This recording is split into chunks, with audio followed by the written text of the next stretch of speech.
Gracias, Jimé, y gracias por la invitación. Estoy bien emocionado, la verdad, de hablar de esto y de estar en este espacio virtual, que ahora es más real que nunca, creo yo. Es como pienso una especie como de regalo de la pandemia, de las cosas buenas que nos dejó la pandemia y que a nivel político creo que es el espacio político actual ahora es virtual. Y tal vez deberíamos cambiarle la palabra virtual, ¿no? Pero bueno, la charla, mira, la idea que quiero proponer una idea concreta, pero en el camino surgió como la propuesta de que fuera también una especie como de clase para unificar un poco el lenguaje de las cosas que queremos discutir y que necesitamos para enfrentar esta nueva constitución y también enfrentar este nuevo Chile. Me pide que el anfitrión me habilite la función de compartir la pantalla. De inmediato. Entonces voy a plantear una propuesta concreta, pero me voy a dar una vuelta más o menos larga para contextualizar el problema en términos históricos, de temporalidad, de espacialidad, de contexto concreto, ¿ya? Entonces me voy a dar una vuelta más o menos larga. A ver, lo voy a intentar de nuevo. Ahí sí.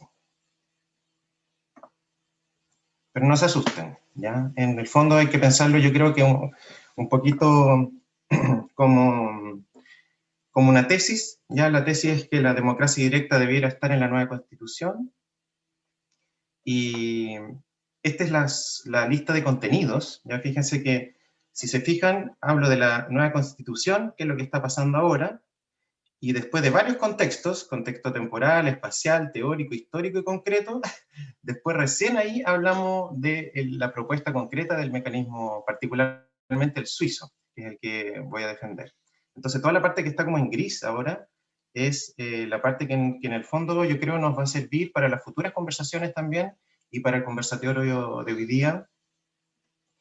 Pero para los que tengan menos paciencia y no quieran llegar hasta el final, les resumo, ¿ya? La idea que voy a tratar de defender hoy día es la siguiente. Primero, que la nueva Constitución sí es una oportunidad para una transformación profunda y positiva en Chile. Hay mucho escepticismo al respecto y yo he sido muy escéptico también al respecto.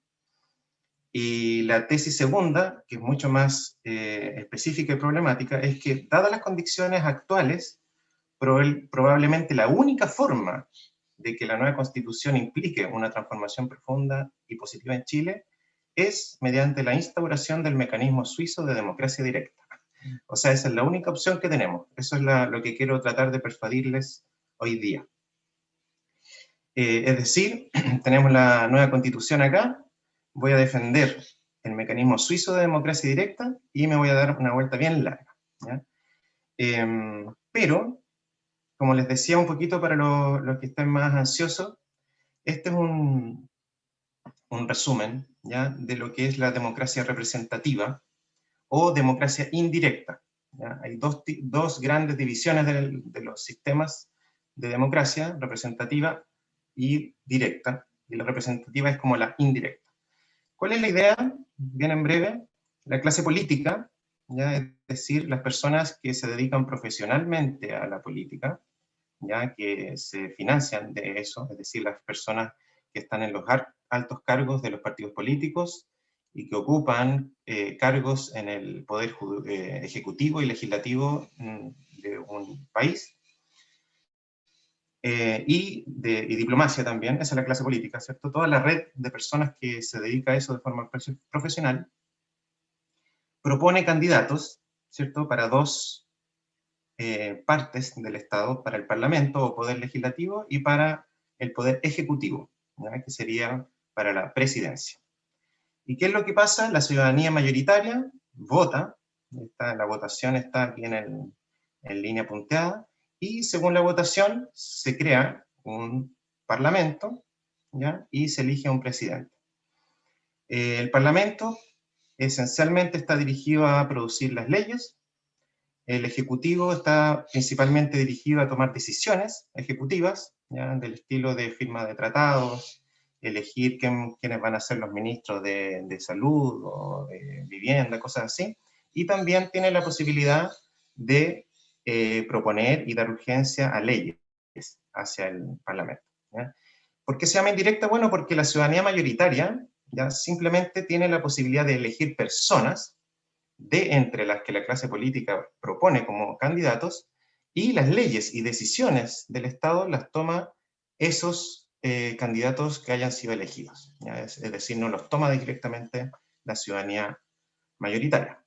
En cambio, la democracia directa tiene muchas formas, pero esencialmente una forma resumida, ya bien simplificadora de lo que es la democracia directa, es que la ciudadanía mayoritaria directamente propone una ley, ¿ya? O una decisión, podría ser, por ejemplo, el veto de una ley, o firmar o no firmar un tratado.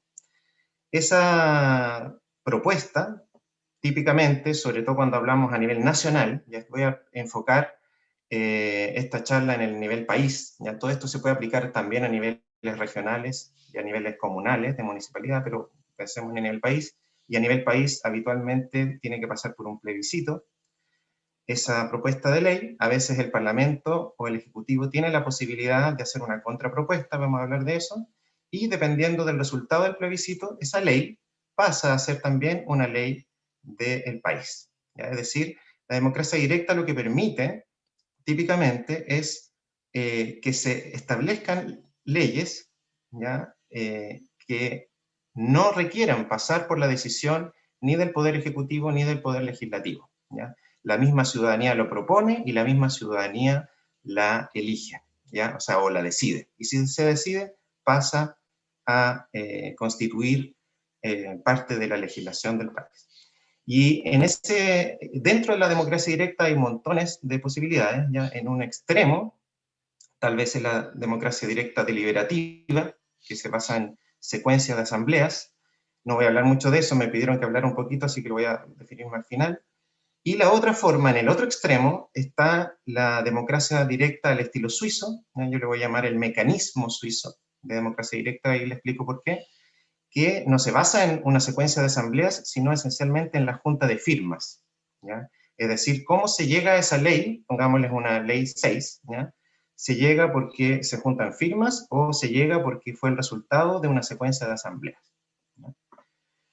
Bien, eso es el resumen. Entonces, voy a empezar con esta línea de contenidos. Primero, ¿qué es lo que está pasando ahora, ¿ya? Respecto a la nueva Constitución? Hay tres fechas fundamentales. 18 de octubre del 2019 en adelante, un mes de protestas y manifestaciones públicas ciudadanas, llamadas estallido social, primavera chilena, etcétera, que según Carabineros, estamos hablando del primer mes, o sea, un poquito menos del primer mes, 3.7 millones de personas asisten a las protestas y manifestaciones públicas. Pensemos que Carabineros habitualmente subestima el número, por lo tanto estamos hablando de un porcentaje enorme de la población de Chile. Cacerolazos y destrozos de estaciones de metro.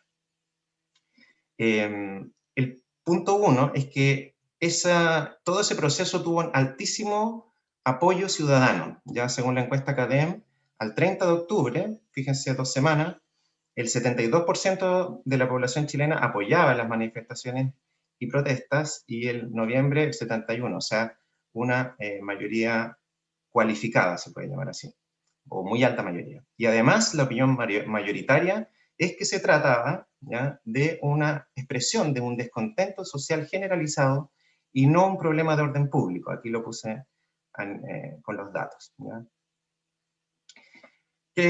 Bueno, para que no digan que no pongo apoyo audiovisual, pero ya se recordarán los que estuvimos ahí. El 15 de noviembre, es decir, un poquito menos de un mes después, los partidos políticos chilenos acuerdan mayoritariamente lo que llamaron un acuerdo por la paz social y la nueva constitución, promulgando un plebiscito constitucional para el 26 de abril que se postergó al 25 de abril por el COVID, también con apoyo audiovisual. ¿Ya? Y el 25 de octubre hubo un plebiscito con sufragio universal, ¿ya? Y eso lo pongo con negritas porque vamos a hablar de eso, que es súper importante en el contexto. Resultados: la votación, más del 50% de los ciudadanos votaron, 51%, Votos no nulos ni blancos fueron 95,5%. Se aceptó la nueva redacción de una nueva constitución en un 78% y que se dé por una convención no mixta, es decir, que no esté formada obligatoriamente por parlamentarios en un 79%, es decir, tuvo un resultado abrumador, ¿ya? Y esto también apoyo audiovisual, esa fue la celebración en Santiago del resultado de este plebiscito. Otra cosa que está pasando ahora, ¿ya? Porque esto es lo que está pasando, ¿cierto? TPP-11 hay un tratado internacional en que hay un gallito entre el Poder Ejecutivo y el Poder Legislativo. Los antecedentes de esto, independientemente de lo que diga el tratado, el punto para acá es que hay un tratado internacional que se está estudiando firmar en este momento. El antecedente uno es que los tratados internacionales, incluso los comerciales, rigen por encima de la constitución de los países. Eso es una situación bien extraña para mí, sobre todo para los tratados comerciales, no para los tratados de derechos humanos y cosas así, pero bueno. Y en segundo lugar, en Chile el Parlamento y el presidente pueden firmar tratados internacionales sin referéndum ciudadano, es decir, pueden firmar tratados que están por encima de la Constitución sin que haya una aprobación de la ciudadanía. Esto no pasa en Suiza, fíjense, y por eso ya empezamos a hablar inmediatamente de Suiza, en que cualquier cambio constitucional o tratado internacional tiene que pasar obligatoriamente por un referéndum ciudadano. Es decir, si el Congreso o el Ejecutivo quiere cambiar la Constitución o quiere firmar un tratado internacional, tiene que someterlo a un referéndum, un plebiscito. La palabra referéndum y plebiscito no son idénticas, pero las voy a usar un poco intercambiables por ahora. Esos son los antecedentes. ¿Y cuál es la situación actual? Bueno, el Poder Ejecutivo del país, específicamente la Presidencia, exigió al Poder Legislativo, es decir, al Parlamento, la discusión inmediata para votar por la firma del Tratado Internacional TPP-11. Es decir, exige al Congreso que se decida la votación de un tratado que es superior, ¿ya? Que va por encima de la Constitución justamente antes de que se elabore una nueva Constitución. El Poder Legislativo se opuso y el Poder Ejecutivo cambió el estatuto de discusión inmediata a suma urgencia, ¿ya? Lo que le da 15 días y como al Congreso para decidir, y como hay un receso de febrero, esta discusión se pasó a marzo. Fíjense que aquí ya este gallito es súper importante para la teoría política porque hay un gallito, ya hay una contraposición de poderes entre el Poder Ejecutivo y el Poder Legislativo. Justamente para eso se formaron. ¿Ya? La división de los poderes del Estado justamente están hechas para que no se abuse del poder uno de ellos sobre el otro, y vamos a ver en marzo qué es lo que sucede. ¿Cuál es el contexto temporal? El contexto temporal es que lo que hicimos el 25 de octubre del año pasado fue un sufragio universal, y eso no es cualquier cosa, ¿ya? ¿En qué sentido? Que el sufragio universal es algo enormemente reciente. En Chile, recién en 1970, se implementó el sufragio universal, ¿ya? Hay distintos tipos de sufragio. Pensemos primero el sufragio censitario o restringido, en que se aplicó en todos los países hasta hace muy poco tiempo. Solo los hombres, ¿ya? No las mujeres, y solamente aquellos hombres que cumplan con requisitos de instrucción y de renta y de clase social podían votar. ¿Ya? La Constitución chilena de 1933 decía textualmente: los ciudadanos activos con derecho a sufragio son, los chilenos, ¿ya? Se entiende que hombres, ya ni siquiera especifica, pero se entiende, que habiendo cumplido 25 años si son solteros, 21 si son casados, y sabiendo leer y escribir, tengan alguno de los siguientes requisitos: una propiedad inmueble o un capital invertido en alguna especie de giro o industria, ¿ya? Es decir, tienen que tener un capital invertido o propiedad, o tener algún tipo de profesión que a nivel de dinero equivalga a ese valor. Estamos hablando, fíjese, de 1933. La independencia de Chile fue en 1918, ¿ya? O sea, 15 años después de la independencia de la colonia española. En 1874 solo los hombres, se hace un cambio constitucional en que se permite el sufragio masculino solamente también, pero a aquellos que sepan leer y escribir, ¿ya? Si no saben leer y escribir no pueden votar, pero no importa si tienen o no riqueza o propiedad o inversiones. Fíjense que recién, en 1958, o sea, cuando mi abuelita tenía 48 años, pudo votar por presidente, mi abuelita. ¿Ya? Estamos hablando de poco tiempo. ¿Ya? Y el sufragio universal, es decir, a todas las personas, ¿ya?, mayores de edad, sin discriminar ni por sexo, ni nivel educativo, incluyendo analfabetos, ni discriminación racial, ni pertenencia étnica u origen nacional, recién en 1970, ¿ya? O sea, cuando nació mi hermano mayor. O sea, estamos hablando que hace muy poquito tiempo. Este es un gráfico que hice yo mismo en base a un artículo en torno a Chile y a Wikipedia en torno a Estados Unidos, que es el porcentaje de la votación respecto a la población total. Y fíjense, aquí fue cuando se aprobó el voto femenino de Estados Unidos, está aquí como en amarillo y Chile está en azul, y aquí está cuando se aprobó el sufragio femenino en Chile, y el sufragio universal se aprobó recién en el 65 en Estados Unidos y el 70 en Chile. Fíjense, esto es muy reciente. Y cuando se aprobó el sufragio femenino, lo que pasó efectivamente fue que se duplicó la participación ciudadana en el sufragio, ¿ya? Y estamos hablando de poquísimo tiempo atrás, ¿ya? Entonces, ¿por qué es importante esto? Porque no es trivial el hecho de que nuestra elección del 25 de octubre fue sufragio universal. Eso es una novedad temporal. Ahora, ¿qué pasa a nivel espacial? ¿Ya? Chile es un país, ¿ya? Es una buena pregunta qué es lo que es Chile y qué significa que sea un país. Ese es un tema para otra conversación, ¿ya? Yo propongo que es un sistema, hay que entenderlo como un sistema. Resulta que internacionalmente hay formas de entender o de medir, ¿ya?, el grado en que se da la democracia, en este sentido, de esencialmente sufragio universal para, con democracia representativa. Y fíjense en los colores. El verde son los lugares en donde hay esencialmente democracia, ¿ya? ¿Y dónde es eso? Eso es Europa, América, Australia y India, Sudáfrica. ¿Ya? India, que estuvo Gandhi, y aquí Mandela. Son dos movimientos de los que hemos hablado en otras charlas bastante.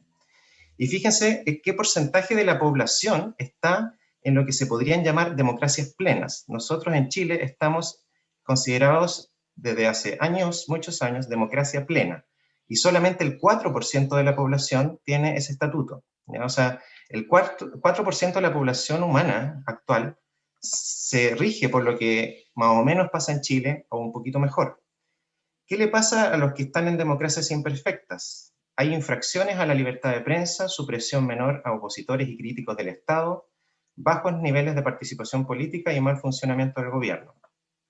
Y los que ya son regímenes híbridos, hay fraudes electorales regulares, los gobiernos presionan a la oposición política, los juicios no son independientes, la corrupción es extendida, hay acoso y presión a la prensa y hay un débil Estado de Derecho. Esas palabras las vamos a ir profundizando también. Este es otro indicador, ya son distintos indicadores de gente de distintos países sobre dónde se designan democracias electorales, y son, fíjense, más o menos las mismas partes, ¿ya? Pero lo que es importante, estamos hablando que es una parte pequeña del mundo, o sea, esencialmente la mitad del mundo está en un mundo relativamente democrático. Los regímenes autoritarios ni siquiera los puse, pero ahí efectivamente no hay elecciones, no hay libertad de prensa, etc. Y estamos hablando de más de la mitad del mundo. Eso es importante entonces a nivel espacial. A nivel teórico, es interesante que las ciencias políticas tienen tal vez es la ciencia más antigua de las ciencias sociales, y a la vez un poco la más anticuada, porque los mismos conceptos que han prácticamente desde la época de Aristóteles, estamos hablando de 2500 años atrás. Aristóteles propuso lo que se le llama la doctrina de las 6 constituciones, aparece la palabra constitución, y que esencialmente se entiende, son 3 formas, constituciones, lo vamos a definir, son 3, y aquí viene un poco el triángulo político, que es una buena forma de entender esta estructura de Aristóteles y de los demás pensadores políticos, y que es, creo yo, el tablero de ajedrez de la política actualmente. De ahí eso es lo que estamos defendiendo en el solidarismo en varias otras charlas y conversaciones. Este triángulo está formado por 3 agentes sociales. Por un lado está la élite del organismo regulador, ¿ya? Es decir, los gobernantes y altos funcionarios del Estado. En la otra esquina está la élite económica o nobiliaria, que dependiendo de la época son llamados burgueses, aristócratas, ricos, minorías favorecidas. ¿Ya? Es decir, la gente esencialmente rica, ya la que tiene el poder económico, y la gente que tiene el poder del Estado.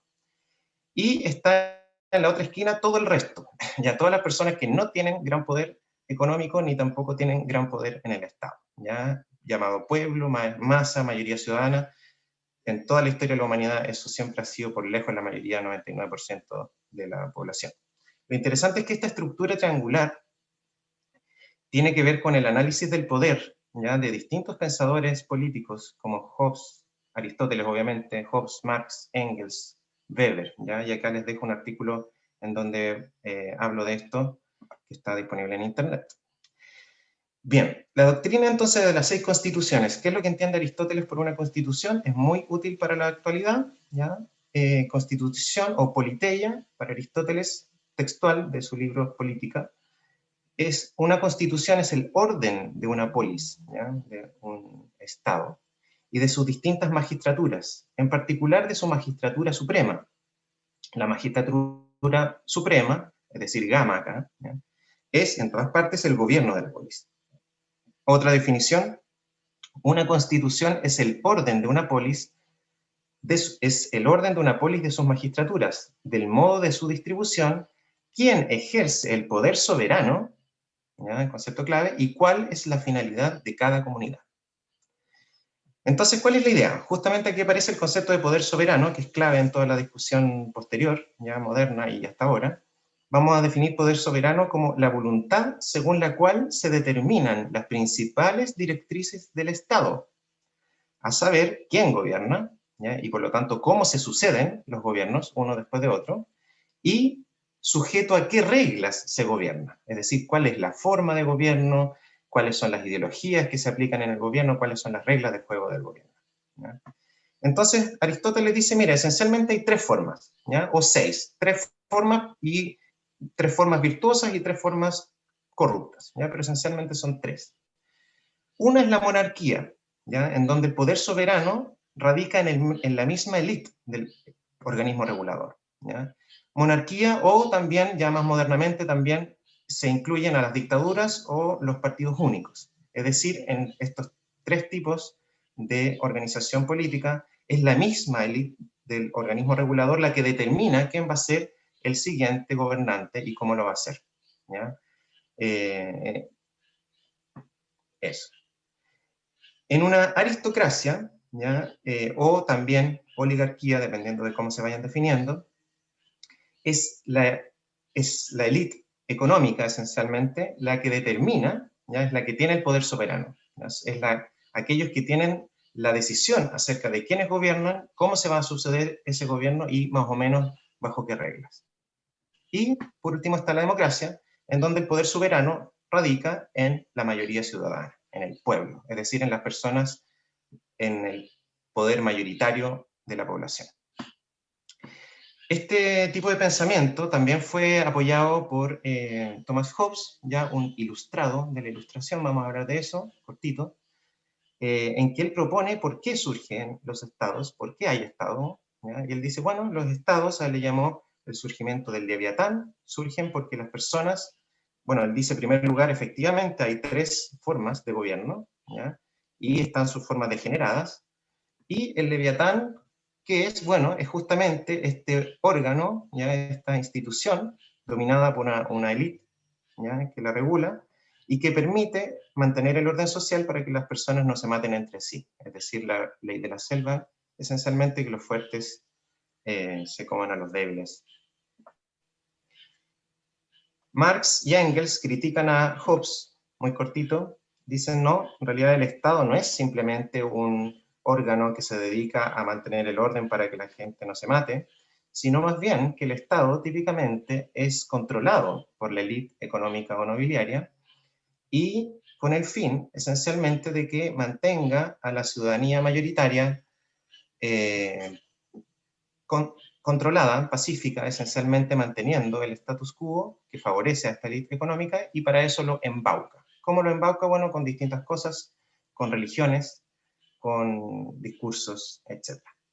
Weber, por último, apoya bastante esta idea de Marx y Engels, pero dice, bueno, sí, efectivamente, el Estado es una entidad burocrática esencialmente, y efectivamente la élite económica tiene un fuerte control sobre ella, y efectivamente el pueblo es controlado por el Estado bajo esa condición, pero el Estado, justamente por su carácter burocrático, es decir, de organización de la sociedad, tiene que legitimarse. Y en un sistema de democracia representativa, justamente la forma de legitimación es la votación de representantes, y por eso entonces hay una especie de balance entre el control de la élite económica y la legitimación del pueblo. Eso a nivel teórico. Ya, ahora a nivel histórico. No es tan lento, ¿vieron? A nivel histórico, el punto tiene que ver con la civilización moderna, con el surgimiento de la civilización moderna en Europa y la crisis de la democracia representativa. Este es un gráfico que más o menos resume el paso de la civilización medieval, ¿ya? En Europa, estamos hablando de un cambio cultural europeo, en que el sistema se basa en este sistema típicamente asociado, en que Gama, ¿cierto? Esta esquinita está asociada a las familias reales, ¿ya? Esencialmente las monarquías, los imperios, y esta esquinita están aquí los nobles. ¿Y qué es lo que sucede? En 1300 empieza a surgir, ¿ya? Tal vez el libro clave fue el de Dante Alighieri, la Divina Comedia. Surge el humanismo, Boccaccio, Dante y distintos personajes que empiezan a cambiar la concepción y empiezan a centrarse en el ser humano por sobre la religión. Hay una pandemia gigante llamada peste negra. Importante también lo menciono porque muchas personas han asociado esta pandemia a un posible cambio de esta magnitud. En Constantinopla, por razones bélicas, empiezan a divulgarse libros de los griegos, ¿ya? Entonces la cultura griega empieza a llegar a Europa y a otras partes. La imprenta permite la divulgación de libros a alta tasa, se empieza a ver mucha divulgación de libros. Ocurre la invasión, conquista, descubrimiento, le dicen algunos, de América. Y a todo este periodo se le llama el Renacimiento. ¿Por qué? Bueno, porque justamente renace el interés por el pensamiento de los griegos y los romanos. Ese es el proceso que dio origen a la modernidad. ¿Ya? La modernidad justamente surge en este tiempo, 1500 y tanto, 1600 y tanto, 1700 y tanto, en que pasamos del Renacimiento a la Ilustración. ¿Ya? En todo este proceso, los pensadores que fueron muy influyentes a nivel político fueron de los griegos, típicamente Platón, Aristóteles y Polibio, y los romanos, Livio, Plutarco y Cicerón. Y influyeron enormemente en grandes pensadores ilustrados, ¿ya? Que justamente son los que originaron una gran visión, un modelo teórico de cómo organizar la sociedad a sus distintos niveles políticos, económicos, cultural. Cromwell, Milton, Locke, Hobbes, Voltaire, Montesquieu, Rousseau, Condorcet, Kant. Y hay muchos más, pero estos son los más políticos dentro del pensamiento. También están Diderot, D'Alembert y otros que pensaron en otros temas. ¿Por qué es tan importante esto? Porque fíjense que Chile, ya nuestro paísito en el cual estamos centrándonos, surge su organización estatal justamente al inicio de la plenitud de la civilización moderna. ¿Ya? O sea, la civilización moderna termina esencialmente todos estos pensamientos, ¿ya? Que los vamos a distinguir en tres, ¿ya? El republicanismo, el liberalismo y la democracia. Todo este pensamiento ilustrado terminó convergiendo en estas tres visiones que son las que inspiraron la independencia de Estados Unidos, 1776, la Revolución Francesa, que en el fondo derrocó a la monarquía, ¿ya? Hace un proceso de democracia, y fíjense que muy prontito Chile, ya justamente por lo que estaba pasando en Europa, se independiza del Estado español y se organiza como un Estado independiente. ¿Ya? Y los partidos políticos, fíjese, surgen muy prontito también, de forma más estructurada. Por ejemplo, el Partido Republicano y el Partido Demócrata en Estados Unidos surgen en 1924, y los pelucones y los pipiolos, que son como el equivalente chileno, en un año antes. Entonces ya existe una organización distinta en que se cambia a una familia real, que se basa en un derecho divino, a un conjunto de partidos políticos que se basan en la votación. Y el mundo de la nobleza se acaba y termina esta esquinita dominada por esencialmente los capitalistas, es decir, quienes son expertos en maximizar las utilidades del capital. Interesante que Chile haya nacido en este momento, fíjense, porque Chile nace en un momento en que la civilización moderna está totalmente plena. Y eso hace que los países latinoamericanos, no solamente Chile en general, nos parece muy extraño que los europeos todavía tengan reinados, tienen reyes. En Inglaterra, en España tienen reyes, en Noruega tienen reyes, en Suecia, en Dinamarca, en Holanda, en Bélgica, en Luxemburgo. Para nosotros eso es como absurdo, ¿cierto? Y dice, oye, pero ¿en qué están pensando estas personas? ¿Cierto? A uno le cuesta entender. ¿Y por qué pasa eso? Porque efectivamente el concepto de república democrática liberal plena surge justamente, la idea surge con nuestros países. En cambio ellos, obviamente, ya tenían una tradición muy grande de la cual muchos países no se sacaron. ¿Qué son estos tres conceptos? Republicanismo, liberalismo y democracia. Los tres fueron una contraposición a este sistema antiguo, ¿ya?, de la monarquía. Pero tienen sentidos distintos. El republicanismo, estas palabras también se usan en muchos sentidos, ¿ya?, pero esta es una forma de ordenarlo.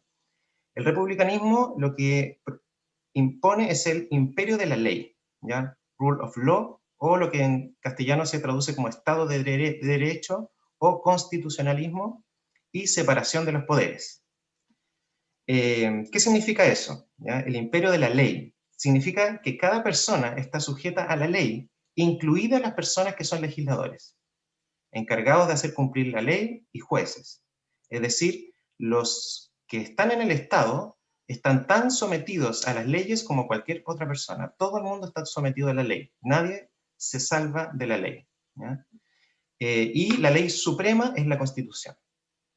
Las autoridades del Estado están limitadas estrictamente por un marco jurídico preestablecido que aceptan y al que se someten en sus formas y contenidos. Y la separación de poderes, fundamental acá, ¿ya?, que la vimos un poquito aquí, que está sucediendo el TPP-11, la separación de poderes evita los abusos de poder mediante la vigilancia y control recíproco de los poderes separados, poder ejecutivo, legislativo y judicial. Conceptos justamente que propusieron Locke y Montesquieu, ¿ya? Todo esto fue un modelo, fíjense, es súper importante también para cuando uno quiera hacer cambios de esta escala, necesitamos modelos más o menos así. ¿Qué es el liberalismo? Ya voy a terminar con la parte de clase, ¿ya? Clase de educación cívica, pero es bueno porque esto nos va a permitir después también para las conversaciones posteriores ordenar un poco el lenguaje. ¿Qué es el liberalismo? El liberalismo tiene que ver con el concepto de contrato social, o también consentimiento de los gobernados, igualdad ante la ley y libertades cívicas. ¿Qué significa todo esto? Hobbes, ¿ya? Justamente este personaje que habló del Leviatán, yo les mencionaba, ¿cierto? Dice, mira, ¿qué es el Estado? ¿Por qué surge el Estado? Porque las personas, ¿ya?, para no matarse entre sí, deciden darle poder a una entidad muy poderosa que le vamos a llamar Leviatán o Estado, y por lo tanto el poder del Estado proviene de ¿quiénes? De las personas, ¿ya? Es un contrato que hacemos las personas en relaciones igualitarias, y por lo tanto el poder del Estado no viene de ninguna divinidad, sino que viene de las personas. Y por lo tanto, la legitimidad de las leyes está en la voluntad popular, ¿ya?, o el general will, que fue también concepto de Locke y Rousseau. Benjamin Franklin, uno de los fundadores de la independencia de Estados Unidos, ¿ya?, que obviamente inspirado en todo este pensamiento ilustrado, justamente lo dice así: en los gobiernos libres, los legisladores son sirvientes y el pueblo son sus superiores y soberanos, ¿ya? Es decir, ¿qué significa el liberalismo? Que el presidente de la República, los parlamentarios son sirvientes de la ciudadanía mayoritaria.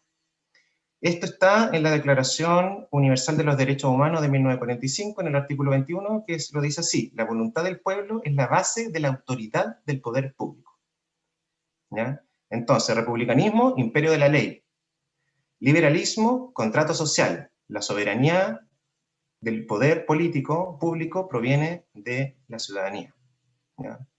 Y por último, la democracia, que implica que todos los ciudadanos pueden ser magistrados y todos pueden votar por candidatos a magistrados, con un ciudadano, un voto. y esto también está en la Declaración Universal de los Derechos Humanos, artículo 21, toda persona tiene derecho a participar en el gobierno de su país, directamente o por medio de representantes libremente escogidos. Toda persona tiene derecho de acceso en condiciones de igualdad a las funciones públicas de su país, y la voluntad del pueblo es la base de la autoridad del poder público.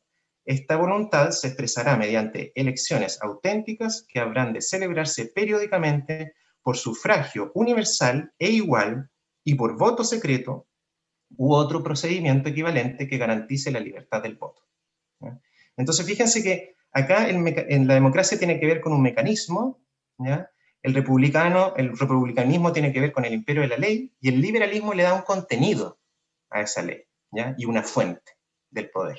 ¿Ya? ¿Por qué el contenido? Porque incluye también libertades cívicas, típicamente libertad de expresión, libertad de reunión, libertad de religión, cosas así.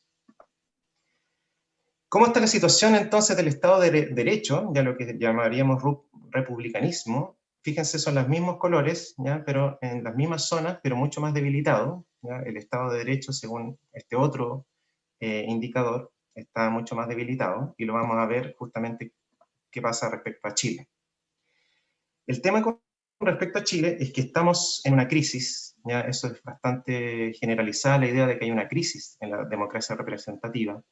Pero el tema es que esto no es una crisis chilena solamente, es una crisis general, de carácter mundial. Entonces, si queremos entender qué podemos hacer en Chile, tenemos que entender que esto no es una cosa que pasa solamente en Chile. Teníamos aquí el diagrama, ¿cierto?, de cómo funciona la democracia representativa, ¿ya? Primer problema es la clase política, ¿ya? La clase política está enormemente desprestigiada en Chile y en todo el mundo. En Chile, esto es la última encuesta del PNUD, del Programa de las Naciones Unidas para el Desarrollo 2019. Fíjense que la confianza en las distintas instituciones entre el 2008 y el 2018 ha bajado en todas, ya, excepto Bomberos. Bomberos es la única institución que tiene alta confianza. Fíjense, todos han bajado, pero los partidos políticos siempre estuvieron en el punto más bajo, nunca han sobrepasado el 5% de confianza. La percepción de corrupción de las instituciones, que distintas, el porcentaje de chilenos que piensa que hay mucha corrupción en los partidos políticos son los que lideran la corrupción, con casi un 70% de las personas que piensan que hay mucha corrupción en los partidos políticos, es decir, hay mucha corrupción en la base en la cual se basa todo este sistema de democracia representativa, ¿ya? Y una aprobación de un 4 o 5%.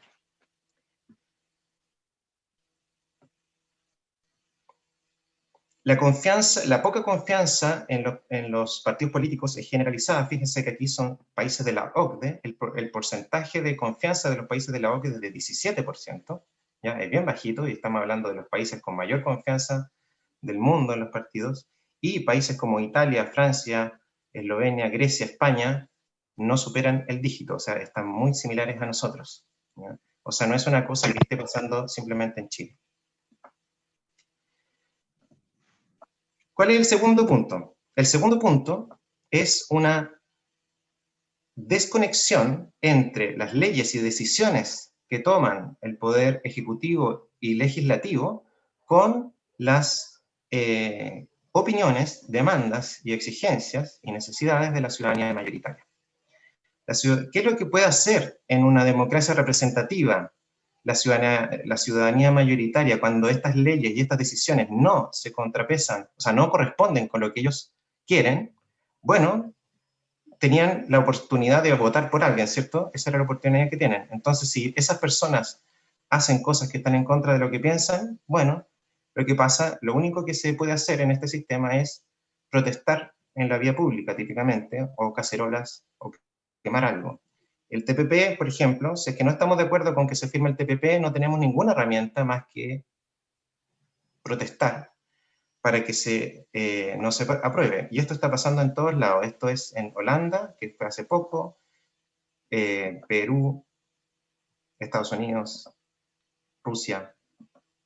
Y les recomiendo ver este documental en Netflix sobre Ucrania, lo que está pasando, y esto está pasando en muchos países del mundo, ¿ya? Es decir, este sistema de democracia representativa tiene dos problemas, ¿cierto? La clase política de alto nivel de deslegitimación y una desconexión total o muy alta entre las decisiones y leyes y la ciudadanía mayoritaria. ¿Qué es lo que pasa en Chile? Última encuesta del PNUD ahora del 2020. Se le preguntan a los chilenos, a una muestra representativa de chilenos, ¿qué está más cerca de su forma de pensar? ¿Cómo cree que usted que es mejor actuar para que usted y el país avancen más? Fíjense las respuestas. La primera respuesta, 45%, es hay que votar siempre. Es decir, Chile tiene un alto nivel de valoración de las votaciones. Segundo, hay que votar, pero también protestar. Es decir, son exactamente las dos formas de acción que se tienen disponibles y que son mayoritariamente aprobadas como formas de acción para que el país mejore o avance. En su opinión, ¿cuáles son las peores expresiones de la desigualdad en su país? Y esto sí, fíjense que es gravísimo. La desigualdad ante la justicia y la desigualdad ante la ley. Es decir, fíjense, más de la mitad de los chilenos opinan que las principales desigualdades son en la ley y en la justicia, justamente los principios fundamentales del liberalismo y del republicanismo, ¿ya? O sea, la razón por la cual se dejaron las monarquías, ¿ya? Los privilegios. Privilegios viene de privado y lex, de leyes para personas especiales. La ley funciona para algunos, ¿ya? No para todos. ¿Diría usted que los chilenos son iguales ante la ley? 89%, casi 90%, si sumamos, es nada o poco, ¿ya? O sea, en Chile no se siente que haya igualdad ante la ley.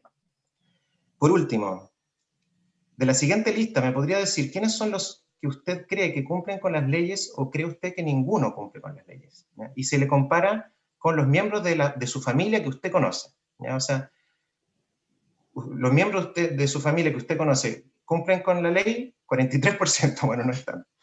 Pero comparado, sirve de control, pero comparado con cualquiera de las otras instituciones estatales, carabineros, militares, jueces, funcionarios públicos, empresarios, políticos en general, parlamentarios, es bajísimo. O sea, la sensación es que las personas que tienen poder, es decir, que están en gamma o en beta del triangulito, no cumplen las leyes. Y ahora sí, por último, en términos generales, ¿diría usted que el país está gobernado por unos cuantos grupos poderosos en su propio beneficio, o que está gobernado para el bien común, para el bien de todo el pueblo? Y fíjense la respuesta. 86%, o sea, estamos hablando desde el 2004 que se está haciendo la encuesta, pero en la actualidad estamos en un 86% de Chile, ¿ya? Enorme porcentaje, que piensa que los gobiernos, ¿ya? Y todos anteriores, ¿eh? De distintos colores, gobiernan para una minoría. Esto es totalmente en contrario a lo que se entiende por una república democrática liberal. ¿Ya? Justamente lo que habíamos dicho, se están violando justamente los dos principios fundamentales de la Ilustración, que son los principios en los que se basó la civilización moderna, que fue justo en la época en que Chilito nació como organización política. Recomiendo ver este video que se ha viralizado mucho, si no lo han visto, You Broke the Social Contract, y es bien interesante. Justamente cuando hubo represión a ciudadanos negros, una mujer hace un reclamo, justamente ustedes están rompiendo el contrato social. ¿No? Una expresión muy precisa de la noción de contrato social. ¿No? Un dato interesante de la sociología, y con esto voy a terminar la primera parte, ya voy en 43 minutos, es el sociólogo Michels, que propone lo que se llama la ley de hierro de la oligarquía, y esto es interesante, y también tiene que ver tal vez con el, pienso yo, no sé, podríamos dejarlo para discutir tal vez, con la rabia, ya que uno tiene respecto a que las cosas sean así. Robert Michels, en justamente su libro que se llama Partidos Políticos, él propone que hay la tendencia hacia la legislación para y por una élite, o oligarquía, le llama él, es inevitable en cualquier organización democrática representativa. ¿Ya? Es decir, lo que está pasando en Chile y lo que está pasando en todas partes del mundo es un proceso inevitable del sistema de democracia representativa. No es la mala voluntad personal de los chilenos y de los... No, es una cosa que pasa en todos lados porque el sistema funciona así. ¿Ya? Es el mecanismo político el que lleva a esta concentración de poder. Ya que ninguna organización social suficientemente compleja y grande puede funcionar puramente por democracia directa, Ya, esto es importante, a todo esto cuando yo les mostré al inicio la democracia directa versus la representativa, la directa siempre es un complemento de la representativa, ya no es que reemplace a la representativa. ¿Por qué? Porque en sociedades muy grandes y muy complejas la democracia puramente directa no parece tener mucho sentido, lo podemos conversar más adelante. El poder será siempre delegado a un grupo que finalmente se vuelve una clase de liderazgo, que tiende inevitablemente a crecer hasta dominar las estructuras de poder de la legislación. En resumen, de un artículo del 2005 más reciente de este libro, dice, en el fondo, la burocracia estatal centraliza el poder, la burocracia sucede, ocurre, y si la burocracia sucede, el poder surge y el poder corrompe. Así es simple. Y por lo tanto se genera una oligarquía autoperpetuada, ¿ya? O lo que también se ha tendido a llamar partidocracia. ¿Ya? Se forma una clase política que en el fondo es la que domina, ¿ya? Y la que termina teniendo el poder soberano por sobre la ciudadanía. Bien, aquí entonces hago un cortecito, que es la parte de la clase, ¿ya? Y solo adelanto que no estamos perdidos, ¿ya? Y que lo que quiero proponer en la segunda parte de la clase, digo, yo no sé si esto es una clase o una charla, es que hay una salida, y que justamente esa salida es la democracia directa, una particular forma de democracia directa y que puede ser incluida en la Constitución y que incluso podría ganar con 2/3, ya que son muy difíciles, es decir, hay que convencer a la gente de izquierda, de derecha, de centro, de todos lados, para que ocurra, y es posible que eso ocurra, ¿ya? Pero eso lo voy a tratar de persuadir en la segunda parte. Eso, abro un rato de conversación. Entonces, hay una posibilidad, todavía tenemos patria, y la propuesta es el mecanismo de democracia directa, uno particular que es el suizo, ¿ya? Y que lo vamos a profundizar. Es decir, ¿se acuerdan que habíamos visto que habían como dos extremos? ¿Ya? Que el mecanismo suizo tiene que ver con la junta de firmas. Para importante esto, un complemento de la democracia directa. Ya les adelanto que, bueno, no les voy a adelantar, ¿ya? Es un complemento. El mecanismo suizo de democracia directa es súper simple, eso es súper interesante. Son 3 reglas, nada más ni nada menos. Y muy simples, ¿ya? La primera, de hecho, ya la dijimos. La primera es el derecho a aceptar o rechazar cambios en la Constitución o firma de tratados internacionales. Así de simple, por referéndum. Lo que habíamos dicho, es decir, no se puede cambiar la Constitución ni firmar ningún tratado internacional si no es consultando por referéndum a la ciudadanía, ¿ya? Que se apruebe. ¿Qué efectos tiene esto? Es bien interesante. Bueno, punto 1, la mayoría ciudadana decide sobre cambios fundamentales. Estamos hablando, como decía Aristóteles, del orden fundamental de la organización política de nuestro país, ¿ya? Entonces, si el poder soberano está en la ciudadanía mayoritaria, en una república democrática liberal, entonces las decisiones sobre esa carta magna, ya esa ley de leyes, deberá depender de la ciudadanía.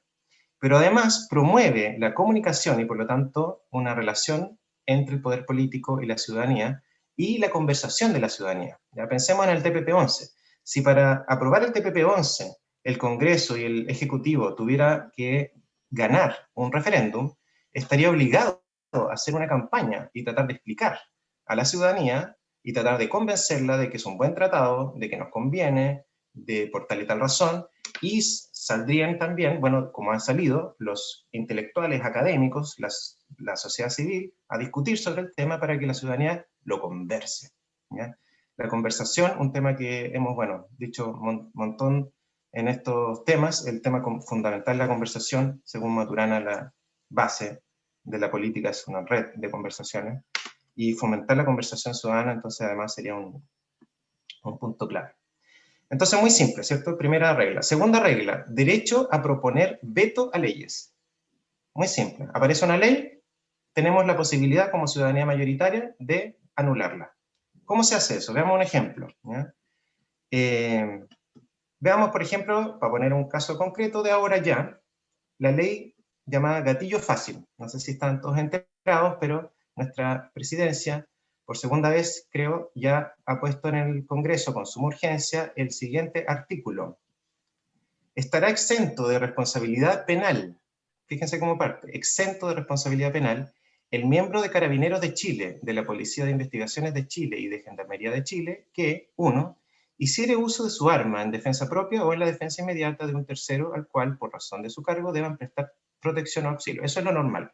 Eso siempre ha estado, que un carabinero puede usar uso de su arma en defensa propia o de alguna persona que tiene que correr peligro de muerte y tiene que protegerla. Pero fíjense, estos son los dos artículos nuevos.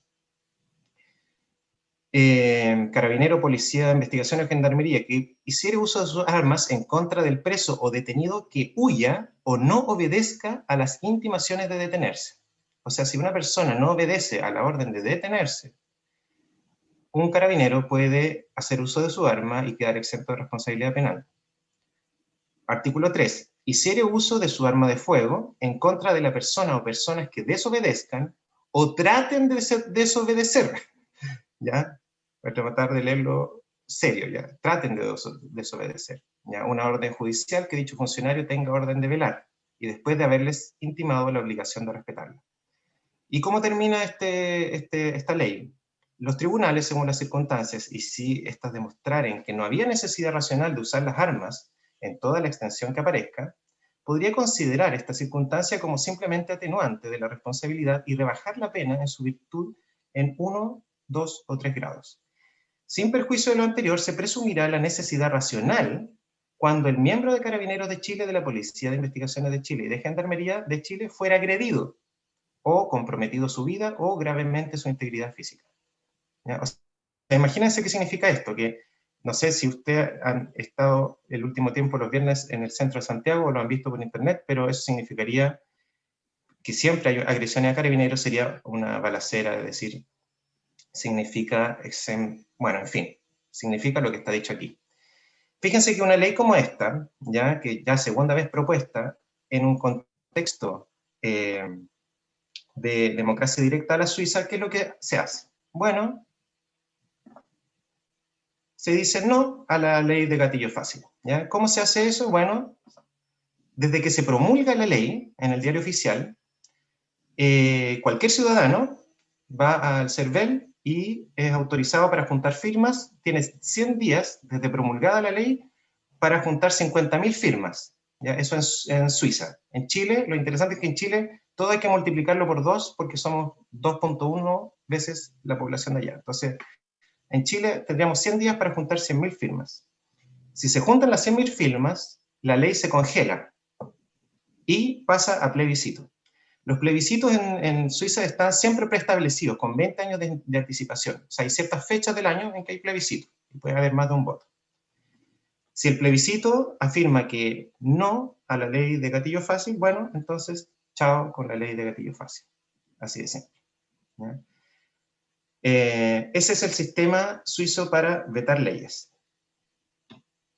Por último, ya, ¿y qué es lo que permite esto? Punto 1, la ciudadanía controla el proceso legislativo. ¿Ya? Y ahí vamos a hablar un poquito de esto, pero esencialmente tiene ese efecto. Y además, más importante aún, inhibe propuestas de leyes claramente impopulares, promoviendo la comunicación del poder político y conversación de la ciudadanía. ¿Por qué? Fíjense, porque si el Ejecutivo, ¿ya?, ve las encuestas y ve, por ejemplo, que la ciudadanía mayoritaria, fíjense lo que dice la encuesta CADEM 2020, ¿está usted de acuerdo o en desacuerdo con que continúen las marchas y movilizaciones? Estamos desde el 30 de octubre del 2019, y en general, fíjense, por lejos, la mayoría ciudadana, mayoría cualificada, está de acuerdo con que continúen las movilizaciones y marchas. Es decir, cualquier político que vea esta encuesta va a decir, bueno, no voy a poner la ley de gatillo fácil, ¿por qué? Porque me van a juntar firmas y me la van a bajar, ¿ya?, en el plebiscito, y va a ser un bochorno, ¿cierto? Entonces, el punto principal, eso es lo interesante de Suiza, que estos mecanismos operan muy poco en la práctica. El efecto principal es un efecto disuasivo, ¿ya? Leyes que son evidentemente impopulares no las van a plantear los políticos, ni siquiera las van a llevar a votación. Y tercero, derecho a proponer iniciativa a referéndum también, ¿ya? Lo cual también tiene varias ventajas. ¿Cuál es la idea? Si alguien tiene una propuesta de ley, cualquier persona, ¿ya?, pongamos por ejemplo que los sectores en donde hayan incendios, ¿ya?, lo que dicen siniestrados, no puedan cambiar de uso de suelo hacia tierra agrícola. No sé si han escuchado esa idea, bastante lógica. y que incluso si es que se quema, tiene que haber una obligación de restauración ecológica, no solamente que no se pueden plantar forestales o agroindustrias, sino que se tiene que reforestar. Imagínate que se quiere proponer eso. Bueno, queremos hacer eso, bien, vamos al CERVEL, nos inscribimos, hay una forma bien simple de cumplir las normas, y tenemos 18 meses para recolectar firmas. ¿Ya? Esta vez es el doble de firmas, ¿ya? Pero tenemos harto tiempo. En Chile serían 200.000 firmas, es decir, desde que se autoriza en el CERVEL tenemos 18 meses, o sea, un año y medio para juntar 200.000 firmas. Si se juntan las 200.000 firmas, entonces pasa a el Estado, ¿ya? Es decir, se hace cargo el gobierno en el fondo. En ese momento, ¿ya? Pasa algo muy interesante. El Parlamento o el Ejecutivo, cual sea la institución aludida, puede hacer una contrapropuesta, ¿ya? O negociar con la Comisión de Iniciativa, ¿ya? Para que baje su ley, ¿ya? Para que no la lleve a plebiscito. Le dice, oiga, pero mira, lleguemos a un acuerdo, vamos a impedir, ya vamos a proponer la ley en el Congreso y ya tenemos una mayoría parlamentaria, y etcétera, de que se apruebe que no haya cambio de uso de suelo, pero no que haya obligación de restauración, ya, porque eso es muy caro, porque no sé qué. Ya, bueno, ya. Y se baja la ley y entonces no se lleva a plebiscito, ¿ya? Se llega a un acuerdo. En caso de que no se llegue a acuerdo, ¿ya? Lo que hace el Parlamento es proponer una ley alternativa que va a plebiscito. Es decir, la ciudadanía, ya si es que los poderes del Estado no llegan a acuerdo con la Comisión de Iniciativa, proponen un voto en donde está la ley propuesta por la ciudadanía, la contrapropuesta de ley parlamentaria o el rechazo. ¿Ya? La ciudadanía puede decidir simplemente rechazar tanto la propuesta ciudadana como la contrapropuesta parlamentaria. ¿Ya? Y eso va a decidir entonces qué es lo que pasa finalmente con esa ley de los incendios. ¿Qué es lo que genera esto? Muy interesante, ¿ya? Y las cifras son muy interesantes porque hay muy pocas iniciativas de ley, ¿ya? Lo que pasa es que, ¿por qué? Porque se bajan. Efectivamente, lo que ocurre es que el Parlamento lo que trata de hacer normalmente es negociar, ¿ya? Con estas partes de la ciudadanía para que bajen sus leyes, ¿ya? O proponer alternativas en caso de que no lleguen a un acuerdo. ¿Qué implica eso? Que el efecto que tiene al final es que el poder político lo obliga al poder político a darle prioridad a los temas que la ciudadanía considera urgentes. ¿Ya? ¿Por qué? Porque hay amenazas de iniciativa ciudadana. Por ejemplo, el tema de las AFP. ¿Ya? El tema de las AFP fue un tema propuesto por la ciudadanía y por distintas instituciones de la sociedad civil por muchos años, ¿ya? Y el Estado no se vio por aludido, ¿cierto? En una sociedad que tenga un mecanismo como este, son 3 reglas súper simples, se ve obligado el sistema político porque sabe que si no lo pone en su agenda, prontamente van a empezar a juntarse firmas y se va a llevar a plebiscito, ¿ya? Y por lo tanto, lo que sucede es que la ciudadanía establece también la agenda política. Estas 3 muy simples reglas, fíjense, ¿ya? Simplemente cualquier cambio constitucional o firma de tratado internacional tiene que pasar por referéndum, se puede vetar leyes por referéndum o se puede proponer leyes por referéndum, con contrapropuestas parlamentarias, ¿ya? Argumentos a favor del sistema suizo y no de otro, ¿ya? Esto es bastante resumido, ¿ya? Y les voy a dar bibliografía y videos para los que quieran profundizar en esto. Muchos países en el mundo tienen sistemas de democracia directa, incluso Chile, ¿ya? Chile tiene democracia directa en los municipios, ¿ya? ¿Quién lo usa? Vamos a analizar por qué no funcionan, ¿ya? Pero efectivamente no tienen los efectos esperados de la democracia directa. Segundo, los académicos, politólogos, es decir, los académicos dedicados a las ciencias políticas, expertos en temas de democracia, lo consideran el estándar de oro de la democracia directa. Este sistema ha sido probado por más de 100 años. Ya estamos hablando de que en 1850 se impone el referéndum obligatorio en Suiza, ¿ya? Y a finales de ese mismo siglo ya estaban las reglas afinadas, y se afinaron posteriormente en pro de que no hayan trucos por los que la ciudadanía mayoritaria pueda ser pasada a llevar por el sistema político estatal. Suiza, como otro punto, es el país más consensualista de su continente, es decir, es el país en que las leyes son aprobadas por las mayores mayorías, ¿ya? Es decir, hay mayor consenso en las decisiones. Uruguay, que justamente, según los académicos, el segundo país en el estándar de democracia directa, aunque muy por debajo de Suiza, aún así es el país más consensualista de su continente también. Y los académicos piensan que se explica por el mecanismo de democracia directa, justamente. ¿Ya? ¿Por qué? Porque este mecanismo obliga a llegar a acuerdos. Ya han dicho en futbolístico, no resulta meter golazos, ¿ya? Se frenan los golazos. Y finalmente, el 99,9% de la legislación en Suiza sigue los conductos habituales de la democracia representativa. Lo que hace este mecanismo es generar principalmente el efecto indirecto de alineamiento de los políticos con la ciudadanía. Lo que yo les decía, es decir, no se proponen leyes que se saben que van a ser bajadas y se proponen leyes que se saben que si no las proponen van a ser propuestas por la ciudadanía. Puntos claves del mecanismo suizo, y por eso le llamo mecanismo también, ¿ya? Porque esto es uno puede decir, ya, pero pongámosle esto, saquémosle esto, ¿ya? La defensa es que esto tiene que ser estrictamente así, ¿ya? ¿Por qué? Porque es un mecanismo, si uno le quita una tuerca, deja de funcionar, ¿ya? Punto 1, las decisiones de la ciudadanía mayoritaria, este es un punto clave, tienen carácter constitucional, ¿ya? Es decir, las decisiones ciudadanas, tanto de veto como de iniciativa, son de carácter constitucional, ¿ya? No son iniciativas de ley, son iniciativas de reformas constitucionales o de enmiendas. Es decir, si la ciudadanía propone y vota a favor de una ley, esa ley pasa directamente a la Constitución.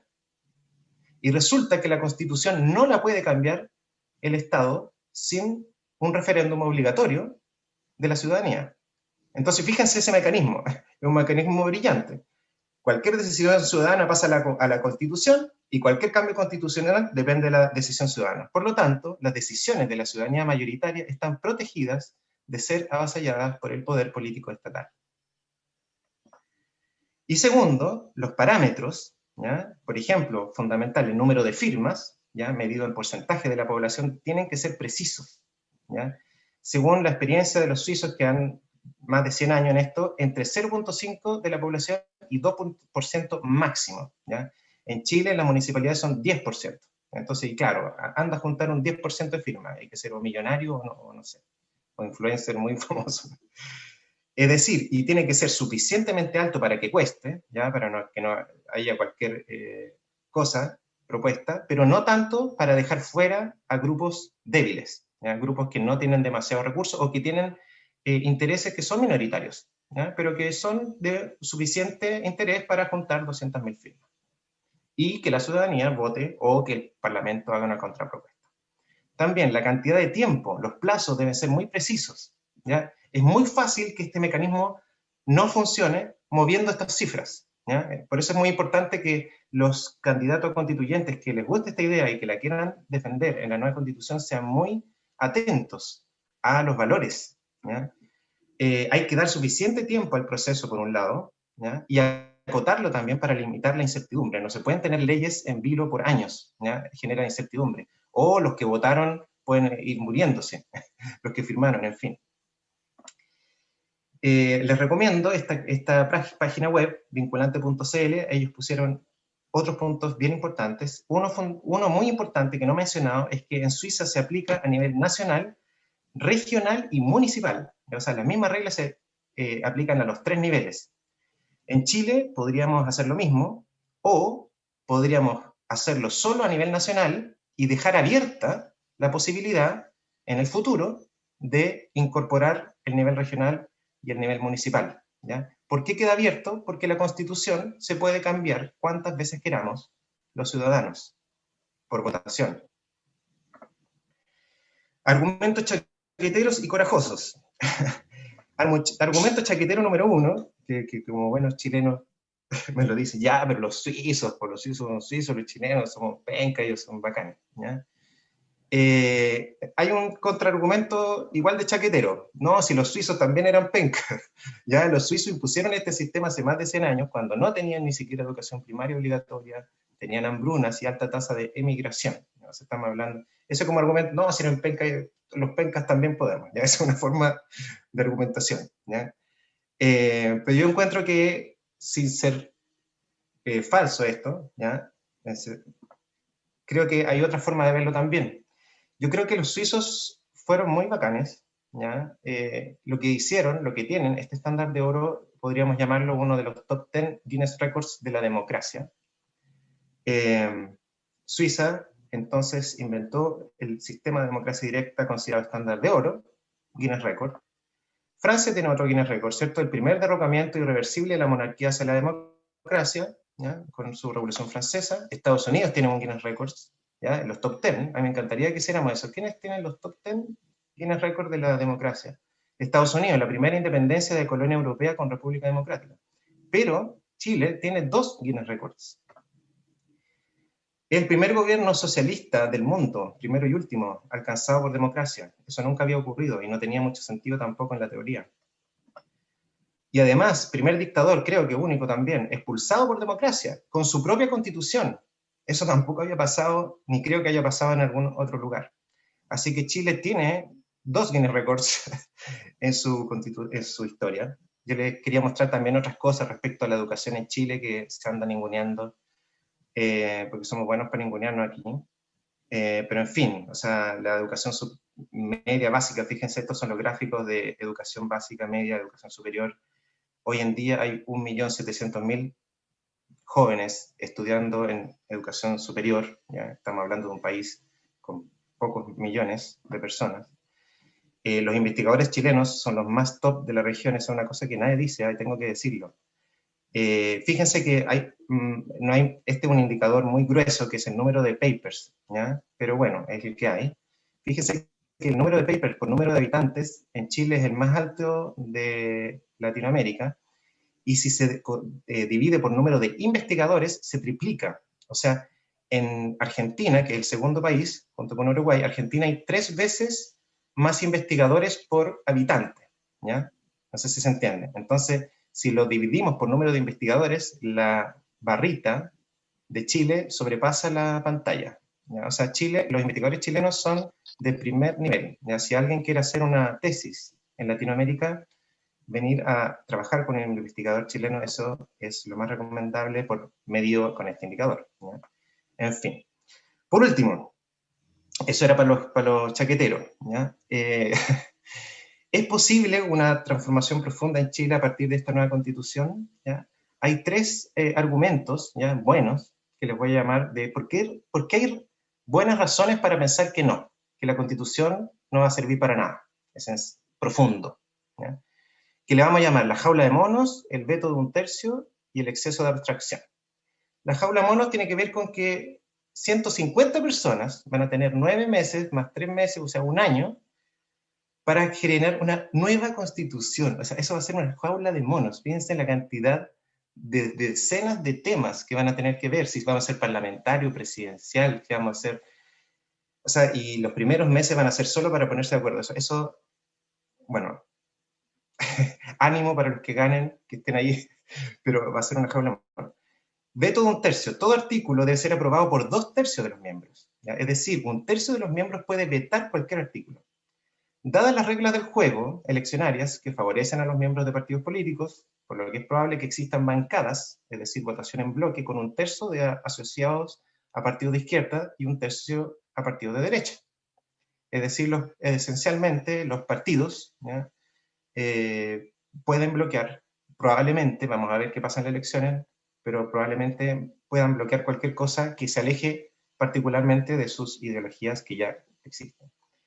Y tercero, las constituciones son enormemente abstractas, ¿no? Dicen que tenemos derecho a vivir en un ambiente sin contaminación, derecho a pensiones dignas, pero no dice cómo se va a hacer, ¿ya?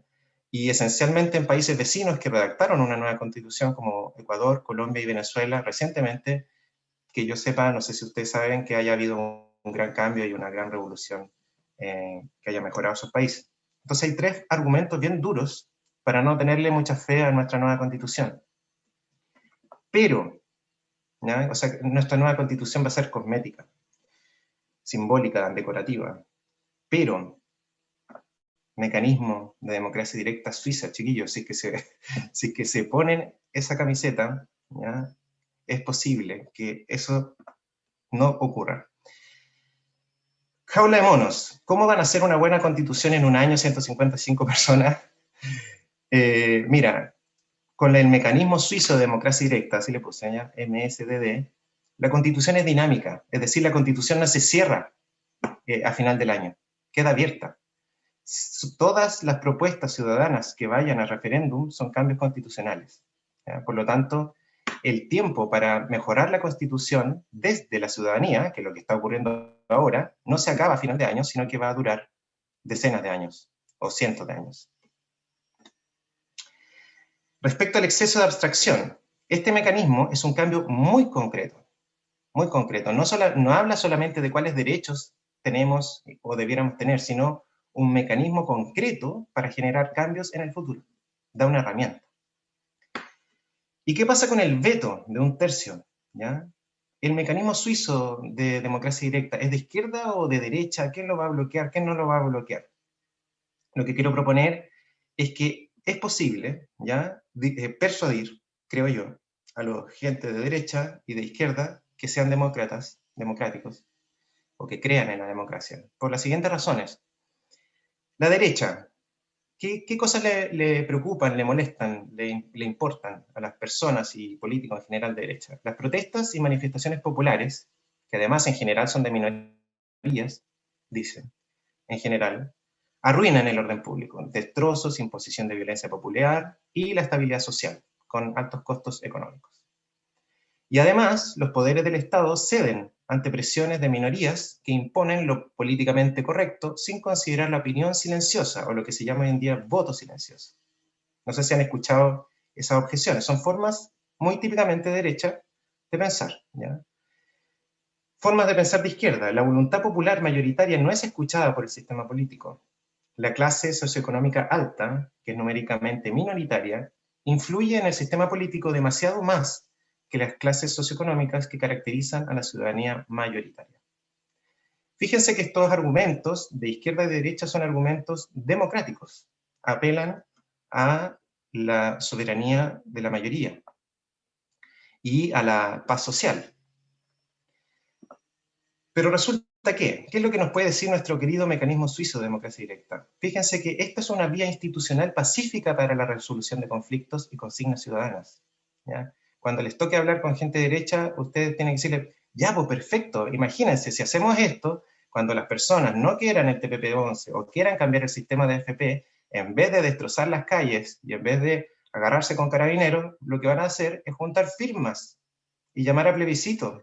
Y el Parlamento va a tener que hablar con ellos o proponer una contrapropuesta. Es una forma de resolución de conflictos institucional pacífica. Respecto justamente a las imposiciones de minorías y mayorías, ya si la gente de derecha considera que hay imposiciones de cosas políticamente incorrectas que en realidad no corresponden a lo que opina la mayoría, bueno, efectivamente aquí cualquier persona que piense que se está avasallando, que una minoría está avasallando a una mayoría, bueno, propone un veto de esa ley y se va a plebiscito. La ciudadanía, para la gente de izquierda, va a tener poder no solamente de agenda, sino poder de decisión. Eso es fundamental. O sea, con este mecanismo también, aunque no se aplique tanto en la práctica, porque esencialmente el sistema político se ajusta, la ciudadanía va a tener poder de decisión. Y finalmente habrá una sintonía fina entre representantes y representados. Es decir, este mecanismo es una forma para que la democracia representativa sea más representativa. ¿Se entiende? O sea, se busca que la democracia representativa efectivamente represente los intereses populares. Y por último, el argumento concreto es que en Suiza, tanto la derecha como la izquierda son férreos defensores del sistema. Una anécdota que cuentan justamente los académicos sobre esto es que cuando se propuso hacer un cambio en el sistema de democracia directa, los grandes millonarios de Nestlé y la gente de derecha se opuso, pero totalmente. O sea, la propuesta de esto es que es una búsqueda que debiera convencer a las personas que le interesa la democracia. Y Chile, tanto en la izquierda como en la derecha, tiene una tradición democrática, parcial en ambos, pero está. Por último, me habían pedido que mencionara el tema de la democracia deliberativa, que yo lo estudiaba mucho menos, ¿ya? Así que me perdonan, pero esencialmente hay muchas formas de democracia deliberativa, por lo que yo he estado alcanzando a estudiar. La diferencia sustancial es que es un tipo de democracia directa también, pero en vez de proponer una ley y buscar firmas, lo que se hace es generar asambleas, ¿ya? ¿De quiénes? De voluntarios, ¿ya? Los ciudadanos que quieran ir a asambleas, a cabildos, ¿ya? Los que hemos estado en el último tiempo en cabildo hemos experimentado eso, ¿cierto? Se conversa a voz alzada en grupos grandes, se llegan a ciertas conclusiones, por ejemplo, leyes o decisiones, ¿ya? Y muchas veces se eligen representantes y a veces esos eligen subrepresentantes hasta llegar a una propuesta de ley o a una ley, ¿ya? Este es el mecanismo más antiguo, ¿ya? Es la forma original, por así decirlo, de los griegos de democracia, pero tiene algunos problemas, ¿ya? Si es que se piensa particularmente a nivel estricto, ¿ya?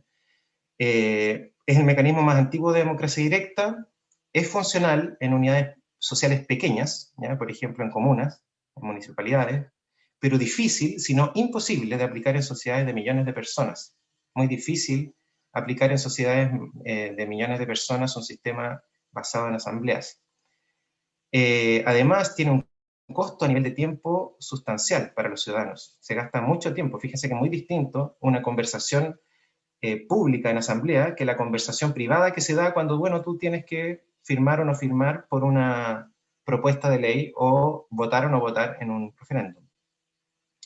Se ha criticado también que las asambleas tienden a ser cooptadas por personas que tienen más tiempo para dedicarse a la asistencia sistemática de asambleas, ¿ya? Lo cual implica una diferencia socioeconómica. No todo el mundo tiene tiempo para dedicarse y por lo tanto van primando las influencias de las personas que tienen ese tiempo. También priman las personas con más capacidad histriónica, que tienen la voz más fuerte, que tienen habilidades en el discurso a voz alzada, mayor rapidez de pensamiento y de reacción, etc. El problema de la conversación en asamblea respecto a la conversación privada es que primarían un tipo de personas o la opinión de un tipo de personas particular, por lo tanto no sería tan justo o representativo. Y por último, ese alto costo de tiempo, dedicación y también frustración, a veces por no hablar fuerte o por no interrumpir a otros, etcétera, puede frustrar a la ciudadanía y alejarla de las asambleas, ¿no?